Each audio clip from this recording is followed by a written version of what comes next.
Libro de Levítico, capítulo 13, versículos 1 a 46. Habló el Señor a Moisés y a Aarón diciendo: Cuando uno tenga en la piel una hinchazón o una erupción o una mancha blanquecina y se haya formado en la piel de su carne una llaga como de lepra, será llevado al sacerdote Aarón o a sus hijos, los sacerdotes.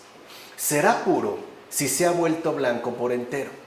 Fíjense, esto es como llamativo porque se supone que si se está contagiando o ha dado un indicio de tener lepra, ¿cómo es posible que si se queda completamente blanco, alcanza esta condición de pureza? O sea, será puro si se ha vuelto blanco por entero. Bueno, con esto lo que se pretende expresar es la blancura de la fe. Y ahí vemos cómo la lógica de Dios, de la Escritura, ¿no?, de su palabra, no es necesariamente la que coincide con nuestro respectivo proceder intelectual. De hecho, aquí efectivamente lo que el autor quiere expresar es la blancura de la fe. El autor, de hecho, quiso que comprendiéramos cómo hemos pasado de la antigua condición carnal a esta blancura que expresa pureza, esta blancura real de la fe, que es más, muchos consideran una tara y como una mancha, o sea, una suerte de lepra. No obstante, se trata de una renovación total, como afirma Tertuliano en Sobre la Modestia. Y eso es algo muy importante de tener en cuenta. Un verdadero cristiano va a ser considerado, al menos en este mundo, una suerte de lepra, una tara, una mancha, a pesar de que efectivamente se trata de una renovación total. Aquí está la inversión. Si en un primer momento en estos versículos se está hablando de la lepra en sentido físico, aquí se está hablando de esta transformación radical cuya blancura expresaría precisamente la pureza, el brillo de la fe, lo cual involucraría no un estado deplorable de salud, por ejemplo, una persona completamente llena de lepra, sino por el contrario, se apelaría a una renovación total. Por eso se afirmó en la Escritura que si queda blanco por completo, o sea, lleno pues de lepra, entonces será puro, porque se está hablando de esta renovación total que trae consigo la fe y su respectiva blancura, ¿no? Es algo interesante de tener en cuenta. Ahora, llegamos así a este capítulo 13, de los versículos 47 a 59. Cuando haya mancha de lepra en un vestido, de lino o de lana, o en el tejido o trama de lino o de lana, en una piel o en un objeto de piel, si la mancha en el vestido, piel o cualquier objeto de cuero es verdosa o rojiza, se considerará lepra y se mostrará al sacerdote. Este la examinará y durante 7 días aislará el objeto manchado. Si al examinarla observa que la mancha se ha descolorido después de lavarla, la arrancará del vestido, de la piel, del tejido o de la trama. Y si de nuevo aparece en el vestido, el tejido, la trama o el objeto de piel, cualquiera que sea, y la mancha se está extendiendo, quemarás en el fuego el objeto en el que esté la mancha. Vean, aquí ya se da una particularidad en términos de esta mancha relativa a la letra. A veces, por ejemplo, sabemos que hemos hecho algo mal y evitamos reconocer que lo hicimos, ¿no? Tratamos de ocultarlo o bien le vamos dando vueltas. Pero la misma culpa que antes teníamos en unas obras se nos vuelve a insinuar a través de otras.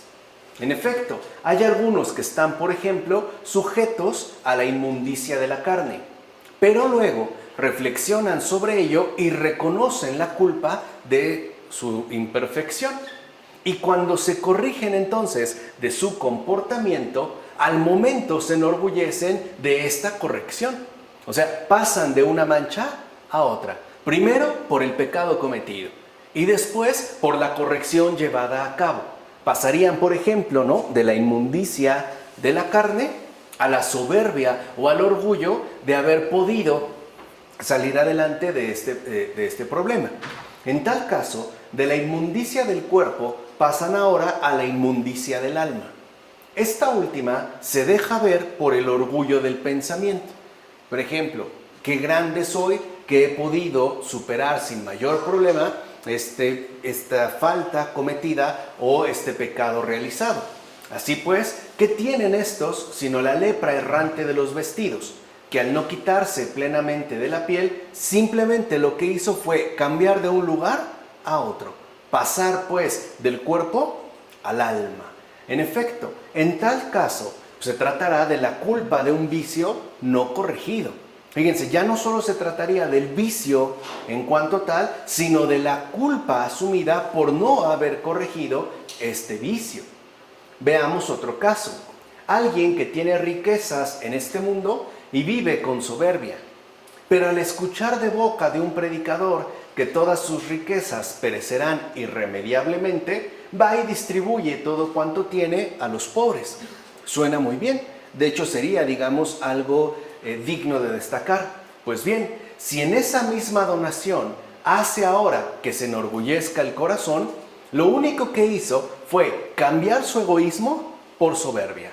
Pasar nuevamente de la inmundicia del cuerpo, que es el símil que se está estableciendo, a la inmundicia del alma.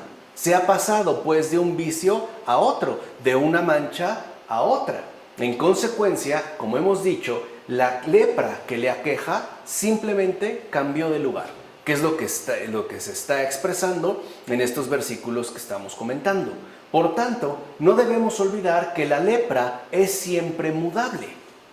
La lepra es contagiosa y fácilmente pasa de un lugar a otro, ¿no? Aparece una mancha y después brota una mancha en un lugar distinto, aun cuando se trate, por ejemplo, de un vestido. Es decir, la lepra, ¿no?, abandona el lugar que tenía para ir a ocupar el que no tenía. Es esta mudanza que tiene de hecho el vicio.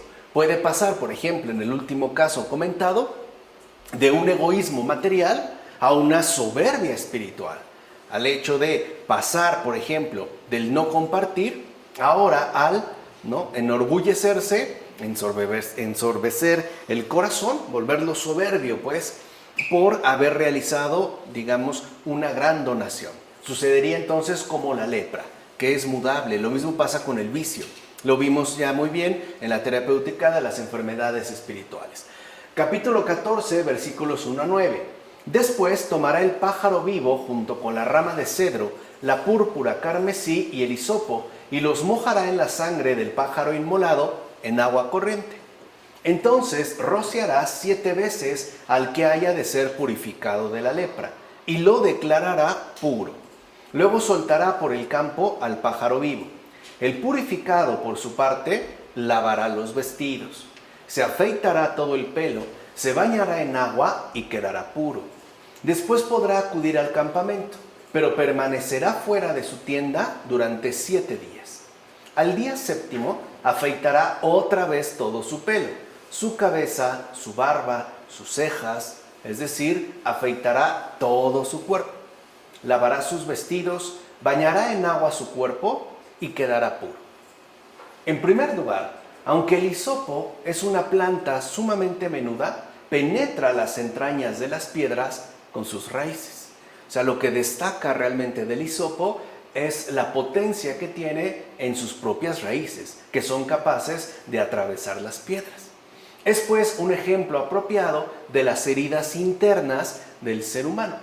Por eso en Levítico solía rociarse 7 veces el cuerpo del leproso con el hisopo mojado, ya que las arraigadas manchas de los pecados serían finalmente lavadas con la preciosa sangre del Salvador, como afirma Casiodoro en los comentarios a los Salmos. Es decir, los pecados cometidos tienen una hondura que no puede ser purificada de manera superficial, sino que tiene que ser asumida en base a su respectiva profundidad, una profundidad que solo ha logrado alcanzar la preciosa sangre del Salvador Jesucristo. Por eso se hace la mención del hisopo y la necesidad de purificación a fondo, lo cual ya no solo es con agua corriente, sino con sangre, y en este caso con la sangre de Dios mismo.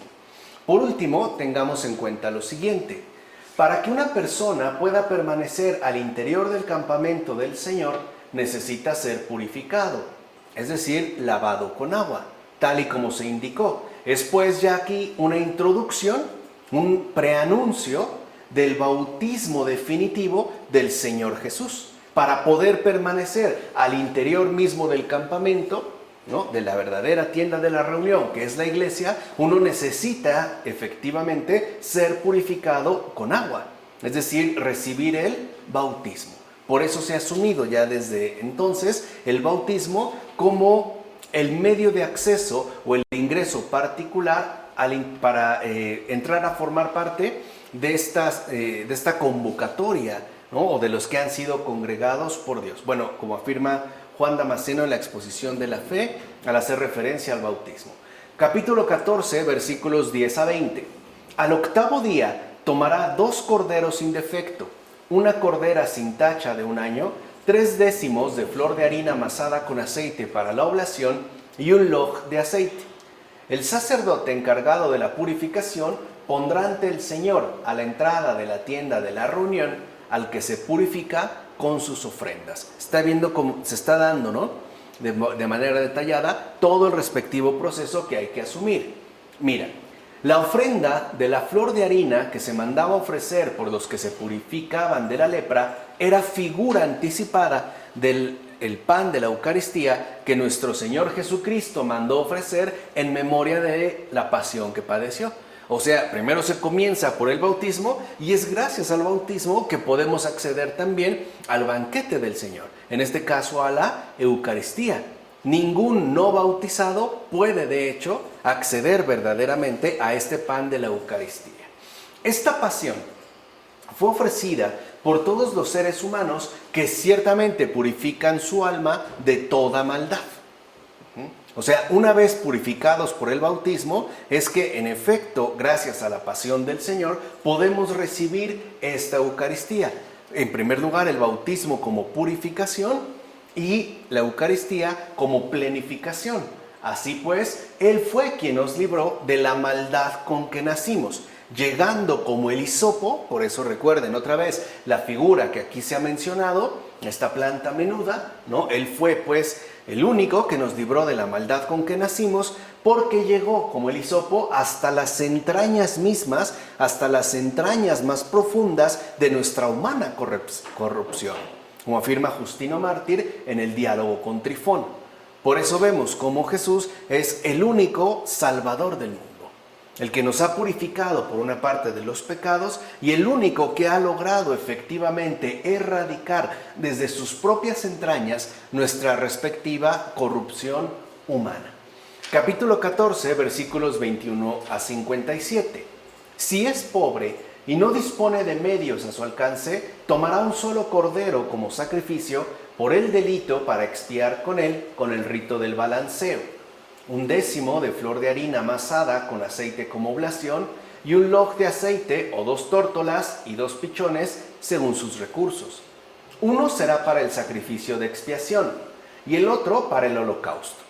Al octavo día llevará todo eso al sacerdote para su purificación, a la entrada de la tienda de la reunión ante el Señor. El dueño de la casa avisará al sacerdote diciendo: he advertido en la casa algo que puede ser lepra. El sacerdote ordenará que se vacíe la casa inmediatamente antes de ir a examinarla, no sea que se contamine cuanto hay en ella. Y si alguien come en ella, tendrá que lavar sus vestidos. El sacerdote irá y la examinará. Y si comprueba que la llaga se ha extendido por la casa, es lepra maligna. Entonces la casa toda está impura. Entonces se derribará la casa con sus piedras, su madera y todo el revoque. Y todo ello será sacado a las afueras de la ciudad a un lugar impuro. Si alguien entra en la casa uno de los días que está cerrada, quedará impuro hasta el atardecer. Si alguien duerme en ella, tendrá que lavar sus vestidos. Y si alguien come en ella, tendrá que lavar sus vestidos.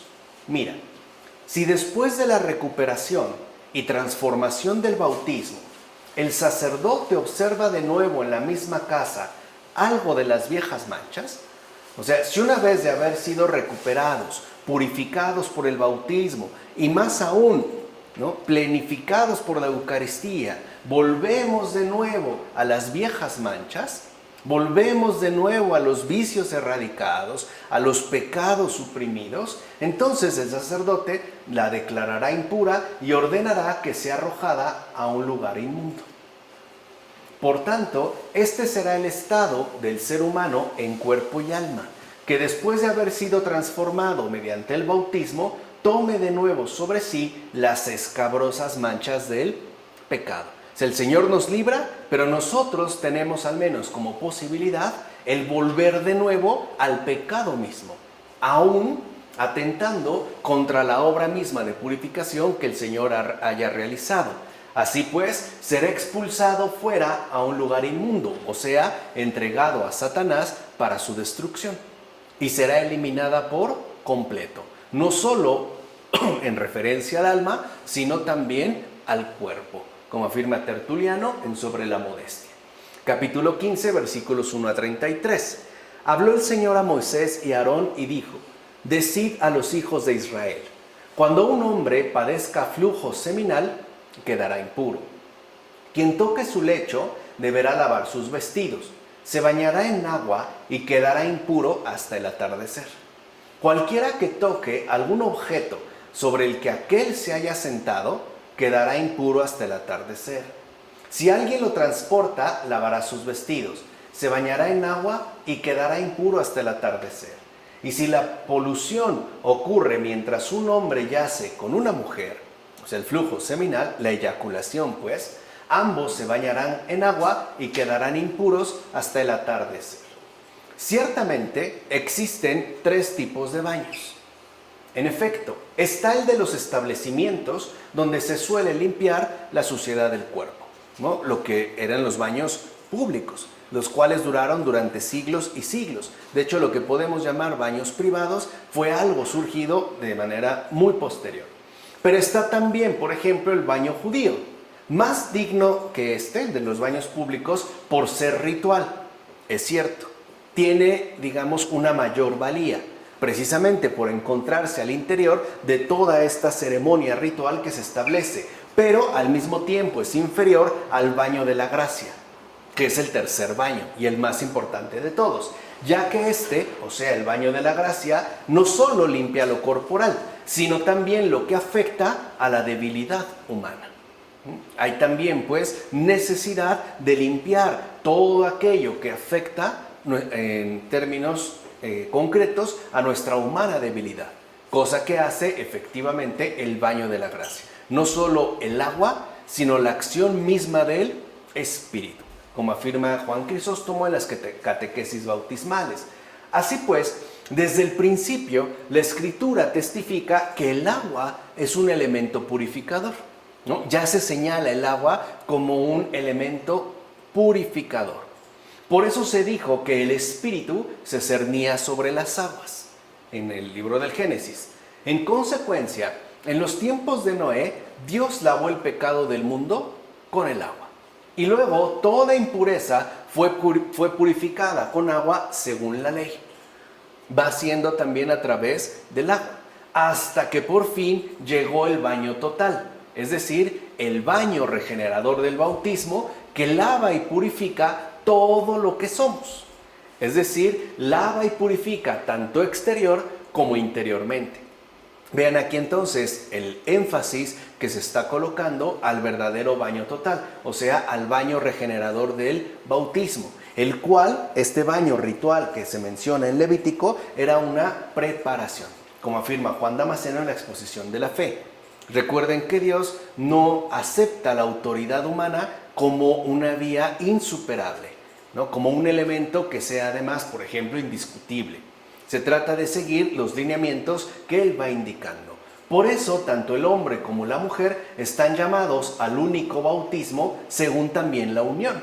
O sea, la unión sexual no solo es una cuestión meramente natural, también tiene una dimensión sobrenatural. Debe pues participar de este baño regenerador del bautismo, como afirma Clemente de Alejandría en los Strómata. Capítulo 16, versículos 1 a 19. Después de ofrecer el novillo por su sacrificio por el pecado, expiando así por él y por su casa, Aarón tomará los 2 machos cabríos y los pondrá ante el Señor a la entrada de la tienda de la reunión. Entonces Aarón echará suertes sobre los 2 machos cabríos, uno para el Señor y otro para Azazel. Aarón ofrecerá el macho cabrío que le haya correspondido al Señor y hará con él un sacrificio por el pecado. En cambio, el macho cabrío que le haya correspondido a Azazel lo colocará vivo delante del Señor, para hacer la expiación sobre él y enviarlo al desierto para Azazel. Así expiará el santuario de las impurezas de los hijos de Israel y de sus yerros en toda especie de pecados. Y hará lo mismo con la tienda de la reunión, que habita con ellos en medio de sus impurezas. ¿Qué son los dos machos cabríos sino las dos figuras de las misiones de Cristo? Fíjense, ahí también se está hablando entonces de este verdadero regenerador, a partir de sus dos misiones. A primera vista, estos dos machos cabríos eran semejantes, o sea, parecían no diferir en gran medida uno de otro, ya que lo que se vio en el Señor era lo mismo. O sea, lo que nosotros vimos, o mejor dicho, sabemos, hemos contemplado del Señor Jesús, pues se refiere a una misma persona. No obstante, no vendrá de manera distinta para que pueda ser conocido por aquellos que le golpearon y mataron. Ahora bien, uno de estos machos cabríos, cubierto de escarlata, maldito, escupido, arrastrado y herido, era arrojado fuera de la ciudad para su aniquilación. Era enviado pues al desierto, era sacado, echado finalmente fuera, con lo cual se indicaba a las claras la pasión del Señor. También iba a ser enviado como este macho cabrío, en esos términos tan lamentables. Pero el otro, ofrecido por los pecados y dado en comida solo a los sacerdotes del templo, indicaba ya las pruebas de la segunda misión, o sea, en la que después de haber sido expiados todos los pecados, los sacerdotes del templo espiritual, es decir, de la iglesia, gozaban del banquete celestial. Dicho banquete significaba ya la degustación de la salvación. O sea, el Señor tiene, digamos, esta doble dimensión. Es justo el que fue sacrificado por expiación de los pecados y al mismo tiempo el que es ofrecido como degustación de salvación, del banquete celestial. O sea, Él no solo muere por nuestros pecados, sino que además se ofrece como pan de vida eterna. En efecto, así confirma Tertuliano en Contramarción, aquel sacrificio de la ofrenda de dos carneros, uno que es sacrificado y otro al que se deja marchar, son imagen de las dos naturalezas del Salvador. La divina, que se deja marchar, y la humana, que fue degollada, como afirma Teodoreto de Ciro en El Mendigo. O sea, con ello se insistía una vez más en esta doble naturaleza que posee en integridad Jesús de Nazaret. O sea, verdadero Dios y verdadero hombre. Capítulo 16, versículos 20 a 34. El macho cabrío cargará sobre sí todas sus iniquidades y las llevará hacia una tierra yerma. Se les soltará en el desierto. Esta será para vosotros una ley perpetua. El día 10 del mes séptimo haréis penitencia y no haréis trabajo alguno, ni el nativo ni el extranjero que habita en medio de vosotros. Ese día se expiará por vosotros para purificaros.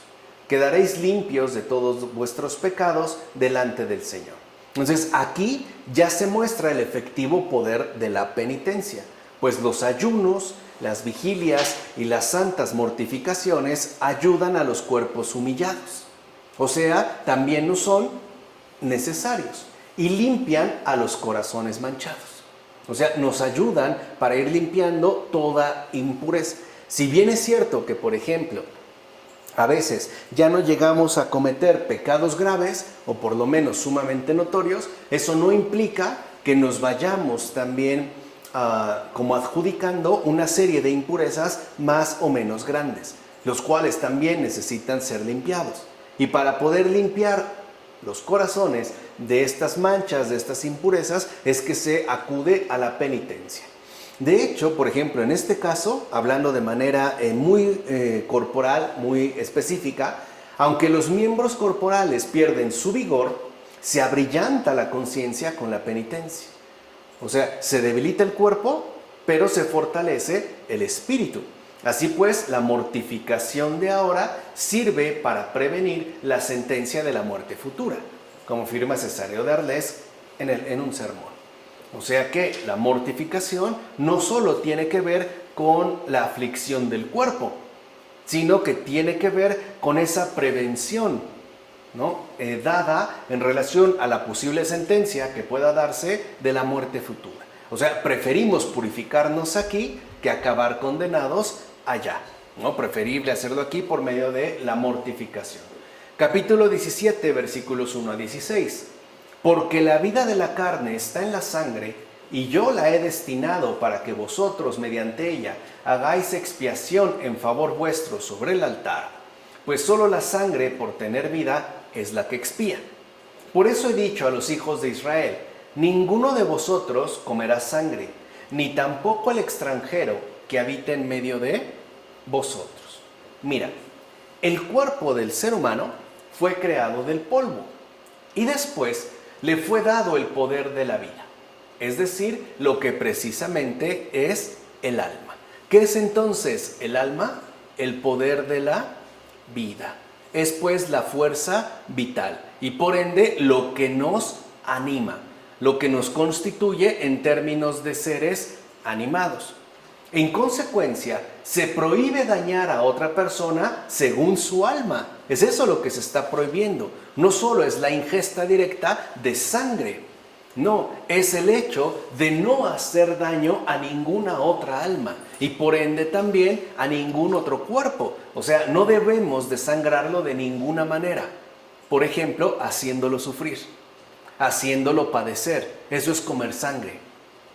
Por eso el Papa Francisco dijo en una de sus homilías que hay muchos padres de familia que llevan dinero a su casa manchado de sangre. A esto se refiere. O sea, a costa de sufrimientos ajenos. O a costa, como las aves rapaces, ¿no?, de muchos cadáveres. A costa, pues, de la muerte ajena, como afirma Juan Crisóstomo en las homilías sobre el Génesis. Es más, cuando uno daña seriamente a otra persona, no necesariamente tiene que hacerle brotar sangre, pero sí lo puede desangrar anímicamente, por ejemplo, haciéndolo llorar. Porque las lágrimas son, como decía Leon Bloy, la sangre del alma. Entonces, cuando nosotros herimos o lastimamos seriamente a otra persona, la podemos llegar a hacer llorar. Quiere decir entonces que nosotros también le hemos causado un daño bastante serio, ¿vale? Capítulo 18, versículos 1 a 30. Guardaréis mis leyes y normas. Quien las cumpla, fíjense todo lo que ha dicho, ¿no?, hasta este momento. Bueno, quien cumpla estas leyes, estas normas, vivirá por ellas. No practiquéis ninguna de las abominables costumbres que tenían quienes os precedieron, pues os haríais impuros con ellas.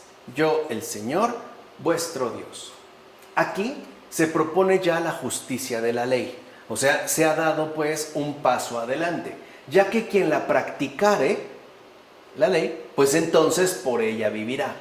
Con esto, lo que sucede es que se nos invita a reconocer, por un lado, nuestras propias flaquezas.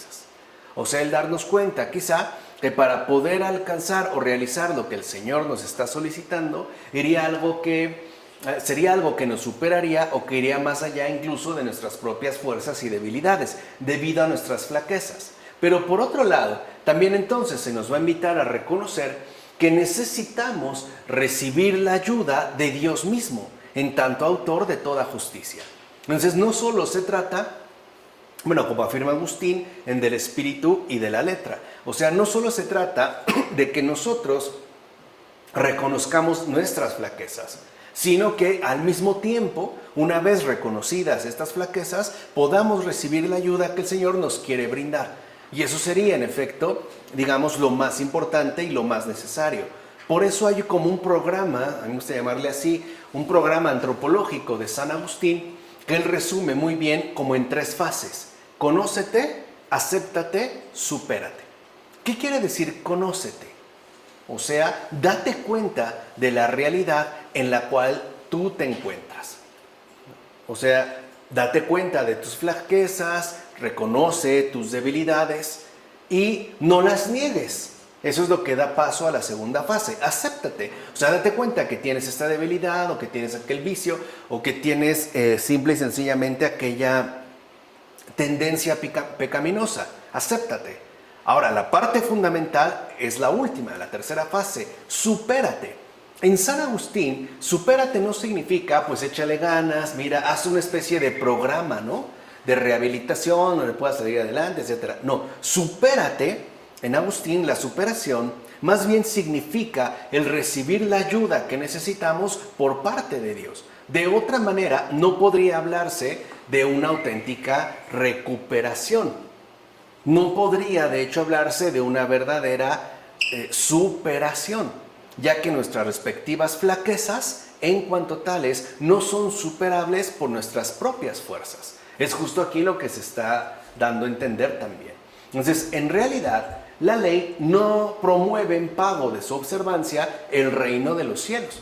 Por ejemplo, no es que aquí se nos diga, bueno, pues si tú observas la ley y cumples con todo esto, pues entonces, ¿no?, lo que se te ofrece es el reino de los cielos, sino las consolaciones de esta vida, que por algo había que empezar, ya lo habíamos comentado en alguna ocasión.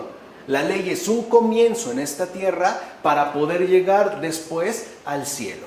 Es pasar de lo visible a lo invisible, que es de hecho el camino recto hacia la verdad. Entonces no ofrece, por ejemplo, la ley el reino de los cielos, pero sí en el cumplimiento u observancia de la ley, lo que sí nos ofrece son las consolaciones de esta vida. Por ejemplo, el vivir siempre con la conciencia tranquila y las manos limpias, algo que de cierta manera prepara el camino al reino de los cielos. El pasar de aquí a allá. Es eso lo que ofrecería entonces la ley. Ahora, no me van a decir que vivir con la conciencia tranquila no es vida. Vivir realmente tranquilos, con una conciencia tranquila y con las manos limpias, ya es bastante. Es una buena consolación para esta vida y que además nos encamina y nos prepara para lo que vendrá después, o sea, para el reino de los cielos, como afirma Juan Casiano en las Colaciones. Capítulo 19, versículos 1 a 37. Habla a toda la comunidad de los hijos de Israel y diles: sed santos, porque yo el Señor vuestro Dios soy santo. Vean cómo hay una insistencia. Cuando recojáis la cosecha de vuestra tierra, no segarás hasta los mismos límites de tu campo, ni espigarás después de haber segado. Tampoco rebuscarás en tu viña, ni recogerás los granos caídos. Los dejarás para el pobre y el extranjero. Yo, el Señor vuestro Dios. No robaréis, ni mentiréis, ni os engañaréis unos a otros. No juréis en falso por mi nombre, pues profanarías el nombre de tu Dios. Yo, el Señor. No explotarás a tu prójimo, ni le despojarás. No retendrás el salario del jornalero hasta la mañana siguiente. No maldecirás al sordo, ni pondrás tropiezos ante el ciego. Has de temer a tu Dios. Yo, el Señor. No juzgarás injustamente, ni por favorecer al pobre, ni por honrar al poderoso. Juzgarás con justicia a tu prójimo. No andarás difamando a los de tu pueblo. No darás falso testimonio en causa capital contra tu prójimo. Yo, el Señor. No guardarás en tu corazón rencor contra tu hermano, sino que corregirás a tu prójimo para no hacerte culpable por su causa. No te vengarás ni guardarás rencor a los hijos de tu pueblo. Amarás a tu prójimo como a ti mismo. Yo, el Señor. Guardad mis preceptos. No aparearás ganado diferente de diferente especie, ni sembrarás tu campo con dos clases de semilla, ni llevarás sobre ti vestido hecho con tejidos de doble especie. Si un hombre cohabita con una mujer que sea esclava perteneciente a otro, sin que haya sido rescatada ni liberada, será castigado, pero no morirá, pues ella no era libre. Él llevará para el Señor, a la entrada de la tienda de la reunión, un macho cabrío como sacrificio por el delito. Es un sacrificio por el delito. Con el macho cabrío del sacrificio por el delito, el sacerdote expiará ante el Señor por él, por el pecado cometido. Así le quedará perdonado el pecado que cometió. Cuando hayáis entrado en la tierra y plantado toda clase de árboles frutales, consideraréis su fruto como incircunciso. Es algo muy llamativo. Durante 3 años su fruto será como incircunciso para vosotros. No lo comeréis en 3 años. En primer lugar, la ley invita a ser siempre generosos. De hecho, se invita a los propietarios a dar parte de sus bienes con generosidad por medio de dejar algo de lo propio para los necesitados. Eso es el diezmo. O sea, aquí ya se está promoviendo el diezmo. No cegar hasta los límites, no estar rebuscando, no recoger el grano caído, no andar tampoco, ¿no? Respigando todo para llevárselo, sino dejarlo siempre para los necesitados. Esto es para los pobres, dejarles un medio de subsistencia. Vean cómo el Señor también desde aquí está pensando en los pobres y cómo deberán de adquirir incluso un medio de subsistencia. ¿Ves entonces cómo la legislación proclama tanto la justicia como la bondad de Dios? O sea, la justicia tiene que hacerse acompañar también de bondad, porque así es el proceder de Dios. Es justo y bondadoso, o mejor dicho, bondadosamente justo. Dios, en efecto, siempre es bueno y generoso. Y ya dijimos, no solo amamos lo que dice, sino que amamos lo que hace, que sería parte, en efecto, de esta adhesión fiel al Señor, como afirma Clemente de Alejandría en los Estrómata. Además, la conservación del diezmo de los frutos para los pobres enseñaba a ser piadoso con el prójimo, ya que esta reserva promovía el hecho de no estar apegados únicamente al provecho propio. O sea, dar siempre algo a los demás. Algo en términos de por lo menos la 10ª parte de todo lo que podría considerarse bienes propios. En este caso, por ejemplo, los frutos, que no es tan poca cosa, especialmente mientras más se tenga. En todo caso, la reserva de la cosecha era una gran enseñanza. O sea, no solo se refería a cuestiones meramente materiales, sino que también tenía una instrucción adecuada, ya que aquello que enseñaba era el dar con humanidad parte de los bienes adquiridos a los demás, como afirma Clemente de Alejandría en los Estrómata. Imagínense que esto se aplicara en el mundo actual, en las grandes empresas, por ejemplo, las grandes productoras, las grandes pesqueras.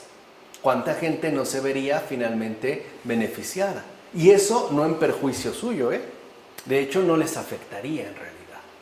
Por otra parte, nadie debe defraudar al jornalero el salario debido, porque también nosotros, cada uno de nosotros, somos jornaleros de Dios. Y por ende, esperamos de Él el salario de nuestro trabajo. Y tú, comerciante, cualquiera que seas, niegas a tu dependiente, o sea, el que depende de ti, el pago en dinero, o sea, le niegas su salario. Pues bien, así como tú niegas el salario a tu trabajador, así también te será negado el pago de las promesas celestiales. Con la vara que midas, serás medido, como afirma Ambrosio en una de sus cartas. Y esto es muy importante de tener en cuenta, porque por lo regular al propietario, ¿no?, el pago del salario le puede resultar una molestia. Pero para el que recibe el salario, para el trabajador, para el jornalero, en general, ese salario muchas veces es el único recurso de subsistencia con el que cuenta. A lo mejor para el dueño, ¿no?, dejar de su salario hasta el día siguiente no es problema, pero para esta persona sí, porque puede ser lo que necesita para el pan y la leche de la noche, o para la cena que pueda tener, o incluso para el desayuno. Por eso al trabajador no se le puede postergar el pago de su salario. Se le tiene que pagar conforme trabaja. No le puede ser negado. Y especialmente cuando el propietario ya ha adquirido los ingresos necesarios. O sea, lo que pasa es que el salario para muchas personas es lo único con lo que cuentan en tanto recurso material. Postergar el salario es perjudicarlo bastante, y es eso también en lo que está pensando el Señor. O sea, no solo en este caso en los pobres, sino en aquellos que recurren ciertamente a un trabajo para obtener un ingreso. No se le puede postergar. Vean cómo dice el Señor, ni siquiera le retendrá su paga hasta la mañana siguiente. Nada de que se me olvidó, se me hizo fácil. Tienes que pagarle puntualmente, porque para este trabajador su salario es su medio de subsistencia. Si tú no le pagas como debe ser, lo estás perjudicando y por lo tanto no estás cumpliendo con la ley del Señor. Además, maldecir a un sordo es menospreciar al que está ausente y no oye. Y poner un tropiezo delante de un ciego significa hacer algo con la intención de provocar escándalo en quien no posee la luz del discernimiento. Así pues, en un caso u otro, atentas contra el bien de tu prójimo. Entonces, si lo ven, aquí ya el énfasis está colocado sobre el bien del prójimo y cómo no causarle ningún tipo de perjuicio, ningún tipo de daño, nada que le perjudique, nada que lo desangre, nada pues que lo haga llorar, como afirma Gregorio Magno en la regla pastoral. Ahora bien, la piedad, y este aspecto me parece también que es muy importante, no debe perjudicar a la justicia. En efecto, no debemos nunca juzgar injustamente bajo el pretexto de misericordia. De hecho, a cada quien se ha de juzgar no por el rango que posee, sino por lo que es. En efecto, ni al rico le estorban las riquezas si hace buen uso de ellas, ni al pobre le afecta la indigencia si en medio de la miseria se guarda bien de incurrir en pecado, como afirma ciertamente Jerónimo en una de sus cartas. Y algo es claro, nadie se ama a sí mismo si no ama primero a Dios. Por eso se indica amar al prójimo según nuestro propio amor a Dios, como afirma Agustín en una de sus cartas. O sea, realmente amarse a uno mismo significa amar primero a Dios, tenerlo en primer lugar. Y es gracias a esta prioridad que después podemos ciertamente amar al prójimo como lo hacemos nosotros a partir de Dios. Por último, ten en cuenta lo siguiente: los árboles frutales son las obras fecundas en virtudes. Pero recuerdan que el Señor habló de que esos frutos durante 3 años no se comerán y serán considerados incircuncisos. Bueno, así pues, circuncidamos los árboles, los podamos, cuando sospechando de la misma debilidad del comienzo, no aprobamos de entrada los inicios de nuestras obras, ya que más bien buscamos que tales obras sean buenas desde el principio. Ahora bien, llamamos impuros a los frutos que brotan y no los consideramos aptos para nuestro alimento. En efecto, si de entrada alabamos los comienzos de una obra, puede ser que al recibir tal alabanza se eche a perder el fruto. Oye, sí, mira, qué bien lo vas a hacer, qué grande va a ser eso. Entonces ya de entrada echaste a perder el fruto. Por eso, quien recibe de boca humana algún tipo de alabanza por alguna virtud incipiente, una obra que apenas va comenzando, es como si se comiera antes de tiempo el fruto del árbol plantado. Así pues, habrá que dejar madurar lo plantado hasta que alcance su verdadera fecundidad, darle tiempo. Es decir, hasta que alcance la abundancia de sus frutos. Por ende, aquí lo que se nos está enseñando es a obrar con sencillez y humildad, en todo y con todos, como afirma Baterio en la explanación al Levítico. Capítulo 20, versículos 1 a 27. Santificaos y sed santos, porque yo el Señor, vuestro Dios. Guardad mis preceptos y cumplidlos. Yo soy el Señor que os santifica. Quien maldiga a su padre o a su madre, morirá sin remedio, por haber maldecido a su padre o a su madre. Caiga sobre él su sangre. Si uno comete adulterio, tanto con la mujer de un hombre como con la mujer de su prójimo, el adúltero y la adúltera morirán sin remedio. Sed santos para mí, porque yo el Señor soy santo, y os he separado de entre los pueblos para que seáis míos. Ahí está el propósito. ¿Para qué la ley? Para pertenecer a Dios por completo. Para eso. Que es justo lo que ya habíamos dado la ocasión anterior como la definición de la santidad. Entonces veamos, mira, quien maldice a su padre o a su madre pues maldice aquello que Dios mismo le ha dado, aquello que Dios le concedió, porque los padres no fueron elegidos por nosotros, es algo que nos ha sido dado. Y ante ello hay dos posibilidades de recepción, o bien la gratitud y el reconocimiento, o bien el rechazo y por tanto el repudio. En consecuencia, se aleja pues de la fuente de vida que de hecho le corresponde. Maldecir a los padres es alejarse de esta fuente de vida que de hecho nos compromete, ¿no? Y al rechazar aquello que lo une con los demás, pues asimismo rompe con el vínculo que le une a Dios. Por tanto, lo que le queda al final, ¿qué es? La muerte. Imagínense una persona que ha roto con Dios y también con su prójimo. ¿Qué tipo de vida sería esa? ¿Cuáles serían las consecuencias que de ahí se seguirían? Que es justo a lo que está apelando Orígenes en el comentario al Evangelio de Mateo. Por otra parte, el adulterio simboliza la infidelidad debida a Dios. Por eso es que es tan grave. Por esta infidelidad, la fidelidad, debida a Dios. ¿Quién puede entonces vivir de esa manera? De hecho, el adulterio lo que simboliza es la no fidelidad a Dios y al prójimo. ¿Cómo entonces puede decirse que llevará una vida auténtica aquel que ha roto con esos lazos que de hecho son lo que lo sostienen y hacen crecer? Si alguien rompe con Dios y con su prójimo, entonces, ¿qué le queda? ¿Cómo puede hablarse de que lleve una vida auténtica? ¿De acuerdo? Capítulo 21, versículos 1 a 15.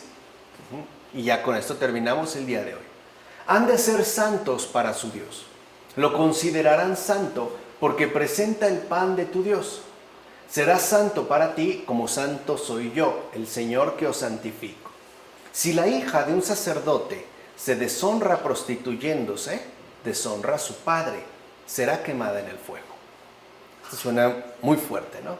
Bueno, aquí se habla de los que atienden el culto, de los sacerdotes, lo cual indica que su dignidad es muy elevada. Recuerden que esta es una insistencia que ya hemos visto en varias ocasiones en varios padres de la iglesia, ¿no? La enorme dignidad y por ende la enorme responsabilidad que conlleva el sacerdocio. De hecho, fíjense, incluso sus hijas, entiéndase ya aquí, las buenas obras, están debidamente comprometidas a su ministerio. O sea, las hijas de los sacerdotes son sus buenas obras, sus muchas virtudes. En efecto, si algún sacerdote obra mal, es porque sus hijas se han prostituido por no haber sido fiel a Dios. De ahí que su castigo es mucho más severo. Serán arrojadas al fuego. Así pues, a mayor autoridad concedida, o sea, mientras mayor autoridad nos haya sido dada, pues mayor será la exigencia requerida. Como afirma Juan Crisóstomo, justo en este texto sobre el sacerdocio, que no estaría de más que los sacerdotes leyeran y meditaran a fondo, lo mismo que la regla pastoral de San Gregorio Magno, que serían, creo yo, como sus libros de cabecera. Pero bueno, vamos a dejarle hasta aquí ya el día de hoy, ¿de acuerdo? En nombre del Padre, del Hijo, del Espíritu Santo.